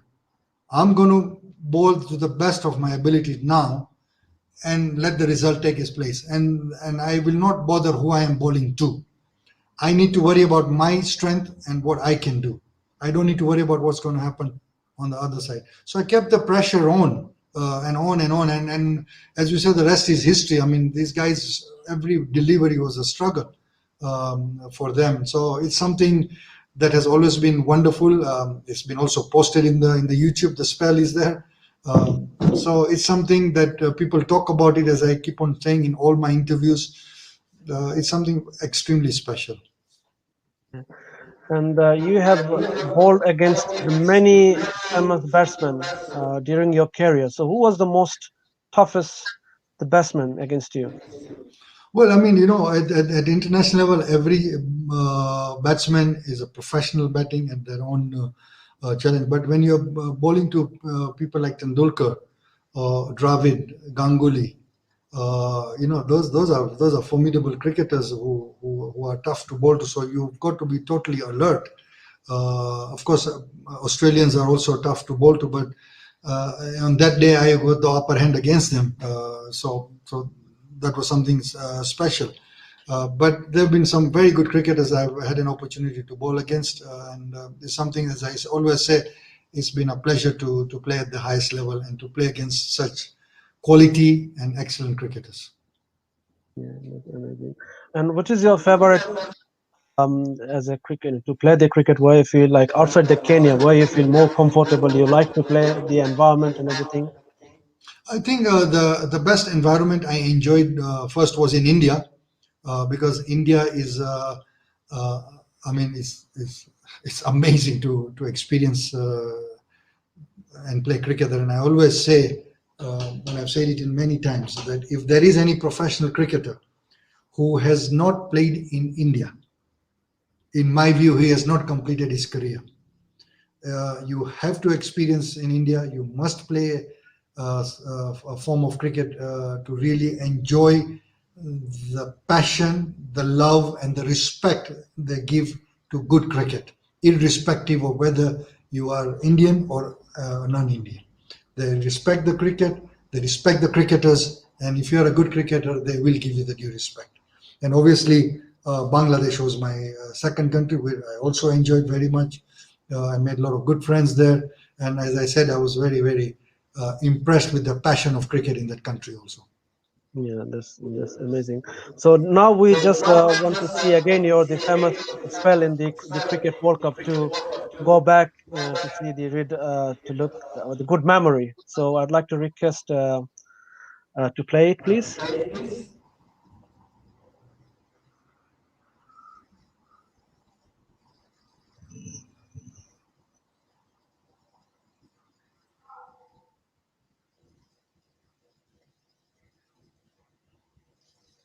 I think it's coming. Yes, you.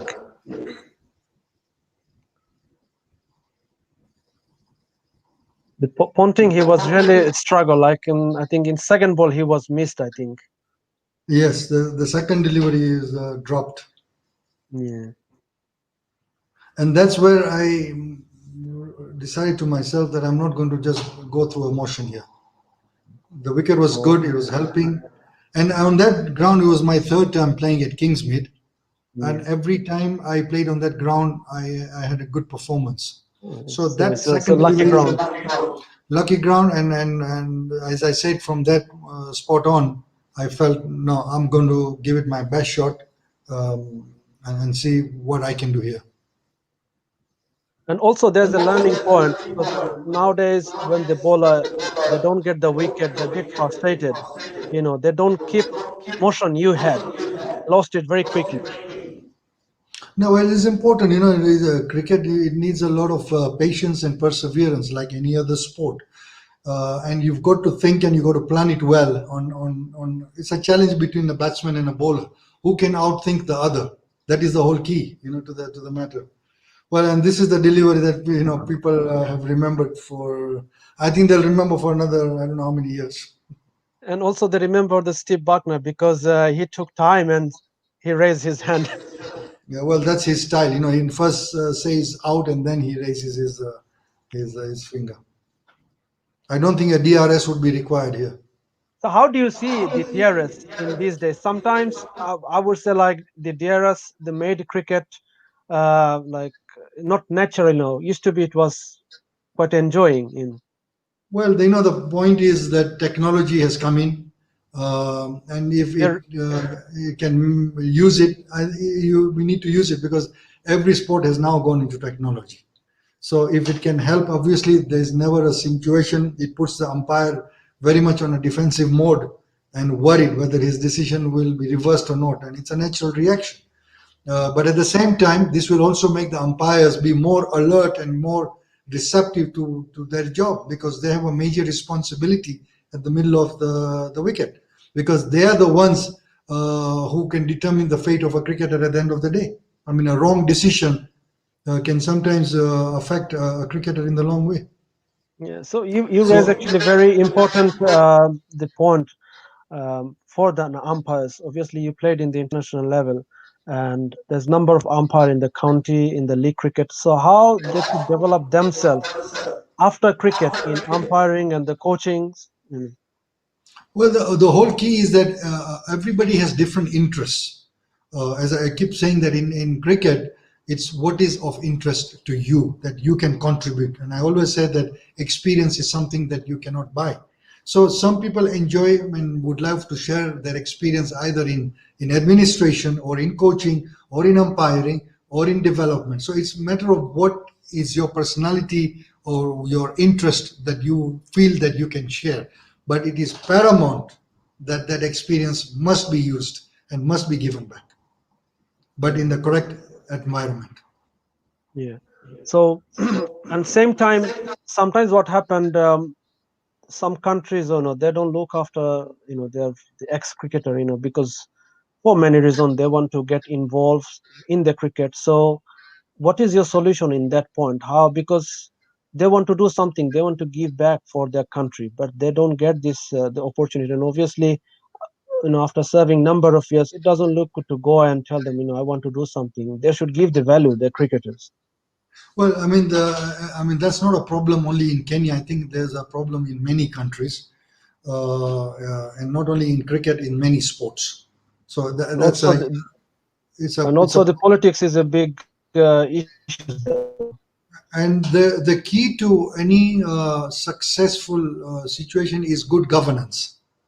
Governance is very important, and governance can only be put in place when the structures are put in place in terms of how you will do. So, for example, you say that if a national player has represented the Kenya for the country for 10 years, when he retires, he needs to be given A, B, C, and D, and that there is a roadmap created for his exit. There is a roadmap for him to come back into cricket to share his experience. So governance, I think, will play a key role, and then it does not matter who is in the system, because what happens when a person is in charge of a organization, they sometimes become biased or prejudiced, or they have their own vested interest. But when you have a structure put in place, then it doesn't matter who is there. The structures will take care of it. I mean, for example, India, the BCCI, of course, there is politics there also. But the structures are so strong that that minimum problems that somebody creates can, but majority, if you, for example, in India, if you played certain number of years or certain number of ODIs or test matches, there is a remuneration award for you, and so it's quite clear. So I think the structures need to be put in place. Mm. And That can also, of they have the IPLs and the Ranji trophies and all these things, so it gives the lots of opportunities as well. indeed, indeed, and as I Mm. said, that as you cricket grows, then automatically you need people with experience. So even as an administrator, you may not have a choice but to bring them back, because where are you going to get them from? But when you have Yeah, almost zero cricket, then nobody is required, no? yeah, Or if your intentions are to kill the cricket, mm, it's true. uh, the results will be clear. I mean, you cannot get a classic example than Kenya cricket. And I Yeah, also said to the sports management students that they should do a thesis on how a successful sport can be destroyed. sure. And the Just classic just example is Kenya. we'll come back this point the later, but we'll speak about the Kenya cricket. Just I want to go back here. I think you were really lucky. All of your decision was made by this Steve Buckner. So there is anything else? Yeah, no, well, he didn't make the decision on the cotton ball. The cotton ball was there was no decision to make unless the batsman didn't walk. Then the umpire will have to make a decision. Yeah, so you can That's see the excitement that the Kenya team. And mm, remember that tournament, we had just beaten Zimbabwe when we came to play yes, Australia. yeah, We beat Sri Lanka. We beat Bangladesh. So we yes, had already beaten three test play nations. So we were on a high. So yeah. everything that happened was excellent for Kenya cricket. And, so the pressure was I would say it was a golden time for the Kenya cricket actually, indeed, 2003 and this era, without, this era. without a doubt, without a doubt, it was a golden And era. how was your excitement when you played as an associate nation in the semi-final in 2003 Cricket World Cup? Yeah, we played against India. India, Uh, yeah, we lost to India. I mean, it was, a huge thing to play first against India. B, you're playing the semi-finals. We've beaten three teams, three in the test playing nations. We give Australia a run for their money, and so, I mean, what better climax than that, to yeah. play. So it was great for the entire team and the entire country. I remember when we got back in the euphoria, even the president of the country invited us for tea within 48 hours of our arrival. So, Yeah, I mean, everything was just basking. We were just glorying. But I think um, we messed it up after that. I think we went wrong yeah, this because amazing. it's very sad. And one of your colleague, he was telling you in that time, don't bowl the last over. And how was his reaction after finish the matches? Because it could be another record, maybe. Well, I mean, he kept saying that, and obviously, but the point was that if I did not bowl that last over, Mm. it would also be a question why I did not bowl. I could have got another wicket, so it's always a situation like 50-50. that. But having said everything, that's what it was meant. Destiny was set for that, and so we leave it to that. Yeah, this amazing. So we had seen, because obviously we know the cricket is a gentleman's game, and nowadays in we have seen number of young player they lost, and they have destroyed their career because of this, the lifestyle and the behavior. And if you go back, your time, that time the cricketer was they're really gentle, they're educated. And so what is your message for the young cricketer to carry on their career? It's not only cricket, like you go and play, there's other things, off the ground. Yeah, very important. I think cricket is one aspect of your life, but I think it's very important that we must educate ourselves in whatever subject of your interest. Because remember, a professional cricketer's life or a professional sportsman life can be cut short for various reasons, either injury, off form. A lot of situations can change. I mean, pandemic is a classic example. Nobody would have ever thought of this, but all of a sudden, every sportsman's life has come to a halt. We are pushing on ways on how we can play. The IPL has been pushed. The test matches were pushed with so many protocols to follow.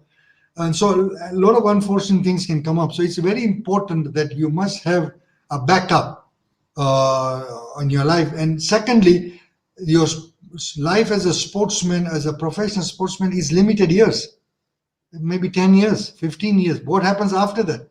Yeah. So you need to create a good platform for a good exit. And fortunately, I managed to do that because A, of my education, B, I was already in business, so I've stretched it to that. And another important point, Yeah, because well, well, people would remember you not only as a cricketer, as a good cricketer. Mm. thank you. And I always say that point on money, that making money is a challenge. It's very difficult, but more difficult is to maintain and manage money. You see, a lot of people make money, but managing that money is another story. So the sports people must learn or take some kind of advice or course or a seminar, because you've seen a lot of good sportsmen earning a lot of money, but within a short period of time, they are very poor. Where did Yeah. that money go? As a squandered, mishandled, cheated. So it's very critical for every sportsman, or for that matter, everybody in life, that you must know how to manage money. Yeah, so that's why actually, obviously, some young player they're getting the money very young age. So the the as a club or as a national team, they have to guide them. They have to build up, and like, because cricket is not only an institute. There's a lot number of things behind that. And I would suggest, I think there's number of the young cricketer watching our program, and I think they will get some message from you, then advice from you, how they can develop themselves in the highest level. Because you need we know we are not perfect, we need everything little bit to go on the highest level. Sure. Yeah, of course. I mean, as I said, I'm always available for anybody who wants to ask me anything or wants some advice. It will be my pleasure to do it. So how they can, like, who started the cricket now, who is like 17, 18, and if the person wants to go in the highest level, what they should do in the first.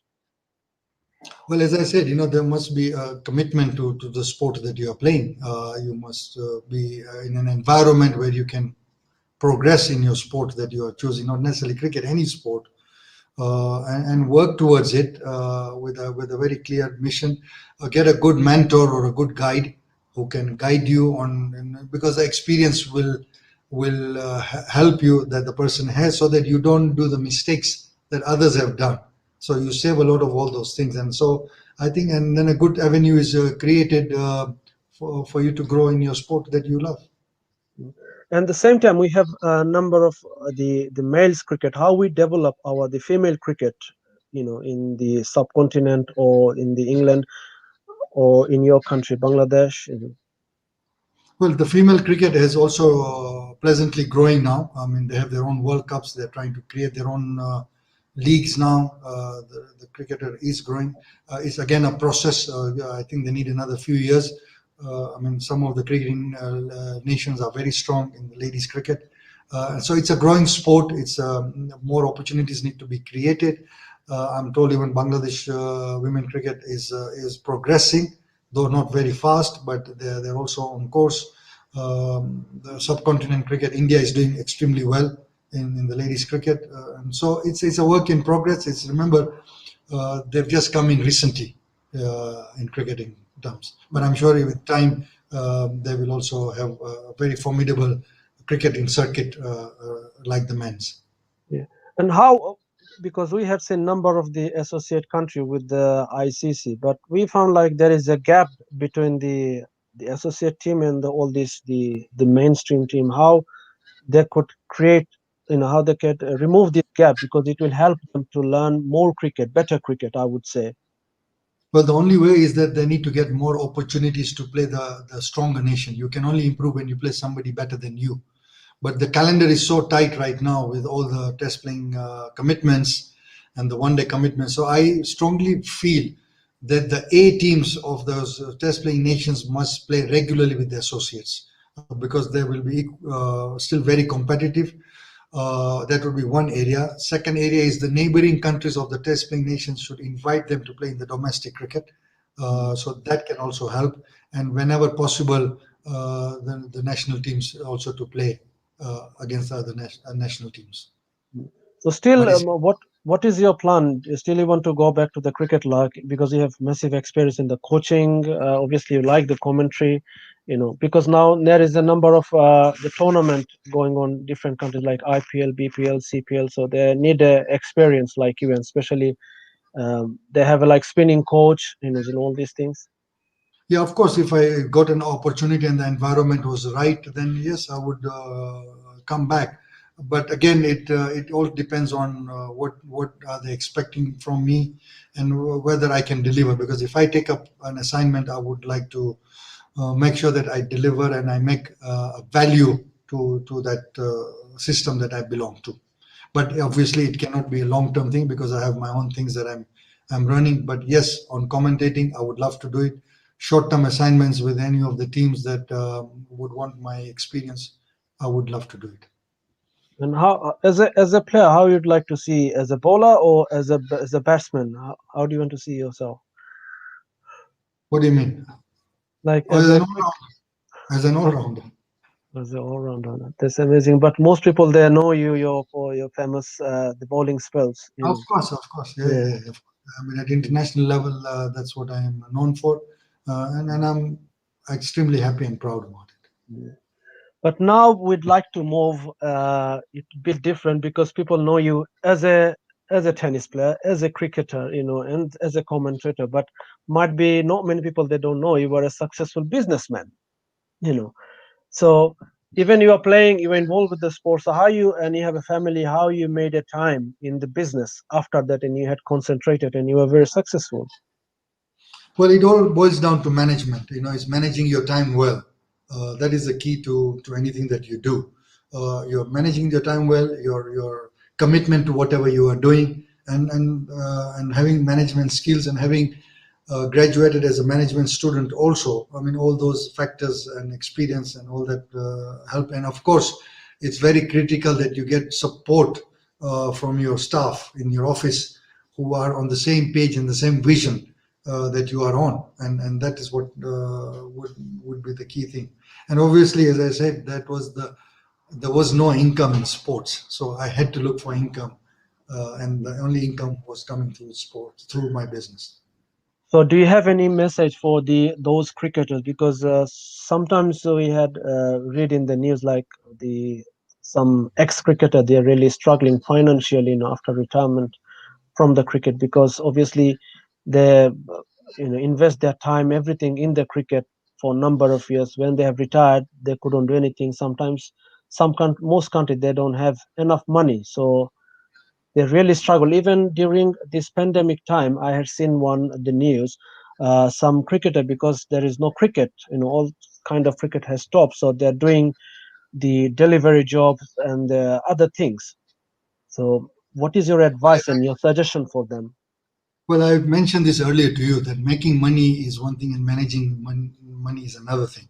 So it's critical that as a sportsman, when as a professional, you have number of years to earn your money, but then you have all this life to lead. And if you do not have additional skills, it will be a huge challenge. So it is very important that even as a when you are playing as a sportsman, you must acquire additional skills that will take you further in life. It is very critical. It is very important.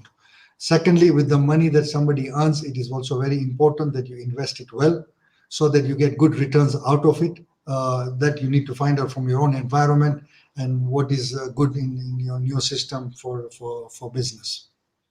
Because might be you said you had the graduation in the management of the business, but from my side, I have seen the nowadays most of the young cricketer they involved with the cricket after school or college, and they played 10 years. They earn some money. Some of them they couldn't earn. So when they go for a job and all these things, they don't get this job because they don't have any the degrees and all these things. They have the cricket degrees, but they don't have any like something like you. So this is a like really struggling time for them, and in that time, the mentally they break down because they think, oh, I have done lots of things now. How are we gonna survive? Yeah, correct. As I've already mentioned, you need to have additional skills to survive and to move on in life.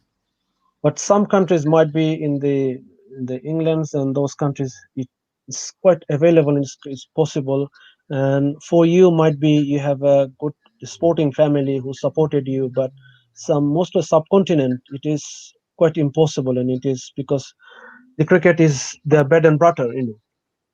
Well, as I said, it's difficult for me to answer for other countries, but I don't agree that there are no opportunities. There are opportunities. The bottom line is with the individual, because So what happens, many people who play professional, they're so engrossed in that they forget that there is a life after professional sports.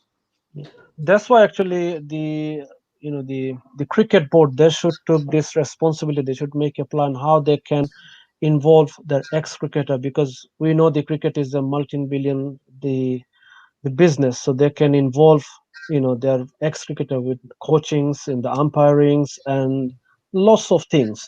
So obviously I would say like they need a proper plan for next 10 years, all the cricket board. Yeah, of course, as I said, it's a team effort. It all needs to be done as part of a contract with the players, where the board will explain to them certain things. The player has some responsibility, so it's a combination of everything. By the way, just to tell you, this is one of the longest interviews I've ever had. It's over 2 hours already. I'm hoping we are coming to an end of this, or maybe we can do a part two some other time. Yes, we are nearly in the ends now. So now, Okay. obviously, after the cricket, you have the sporting magazines, and through that you try to encourage your local cricketer and local sportsmen. So, what is your dream and how you started on that? The magazine started because when we were traveling around the world to play cricket, you would see that as you come out of the airport, you see huge posters of the sportsmen. You go to the streets, there are sports magazines. You go to bookshop, there are magazines all over. So they made the players look larger than life. They would think that like, wow, these are big thing. So I said, when I got back, and because I was not too happy to get into the administrative of the poor politics in the system, I said I want to give back something to sports. So one of the areas I decided was to do this magazine, because we didn't have any sports magazine that was done. So that's the reason of why I came, so that we promote our Kenyan sportsmen, in it, and then give a little bit of coverage on the international, and also be objective in that magazine, where when things are going good, we acknowledge it, and where things need to have a check, we write about it, and create some buzz so that it puts the necessary pressure on the sportsman or the sports person or the administration that are running the sports. Yeah, and I think this is one of the family pictures, the father, son, and the grandson, Yeah, this was which done is when, yeah, this was when it was the documentary and the book was done. okay. And also, how the people they would know, they can just type the Karim's dynasty and Yeah, they yeah, can see. it's on the YouTube. The Kareem's A Sporting Dynasty, and you'll be Mm, able to watch the documentary. this. And so, what is your next plan on this the sports, the magazine, and and also your films, the projects? Yeah, we have continued. We have issued the sports publishing for the last 20 years, which is a Mm, milestone to do 2 decades of something that is not of commercial value. We're doing it to give payback to sports. Then we're doing the Sports Film Festival, as we talked about it earlier. We're doing the third one end of this month. And so we want to, it's done by the foundation called Safina's Foundation, which again is in honor of my parents. So the foundation is promoting the sports magazine, is promoting this sports film festival, and next year we're looking at doing, if all things go well, we might, or we are looking at expanding the sports by doing an online sports television channel. that could be really amazing. We have seen some number of the pictures in your young age, the This captain is in cool. Bangladesh. I think this is Yeah, in yeah. In the he's Tarek, I think. Tariq and Edward Tito. Edward Tito, yeah, that's amazing. So the one thing which is we really want to know about the Kenyan cricket, because that time we are really expecting the Kenya could be next test nation, like how we are saying the Afghanistan came and they played the good cricket and now they became the test nations. So what is the reason behind that today's Kenya cricket? Well, as I've talked about it, it's definitely incompetent administration, no development, meaningful development structure, and poor domestic cricket, and zero governance in the whole system. And that's the simple answer. Simple answer. So still there is no proper structure like other countries. None at all. In fact, right now, the fighting in court, there's no cricket. There's more cricket being played in the courtrooms. Okay, oh, that's really sad. So, what do you think? What is your dream and your plan for the Kenya cricket at the Well, moment? I would hope that the cricket lovers get together, the stakeholders can come together and try and inject a new life to Kenya cricket and start again from scratch, and hopefully with proper structures in place and proper development in place, we can take a few years and try and build the cricket again. Talent, there is no shortage here. We have some very good talented cricketers. It just needs to be nurture them and keep them in good environment, give them good opportunities to Mm, play. yeah, so still there is a hope, I would say.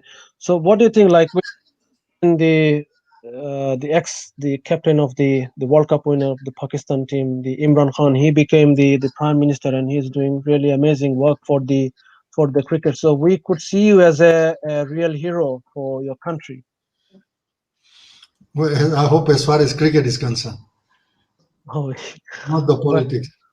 Oh, yeah, yeah, but as I said earlier, if the environment was conducive and we are people are on the same page, then yes, it will be a pleasure to help the cricket, because you don't want to go into in a negative environment where you're busy just quibbling and fighting instead of focusing on cricket and improving and developing cricket.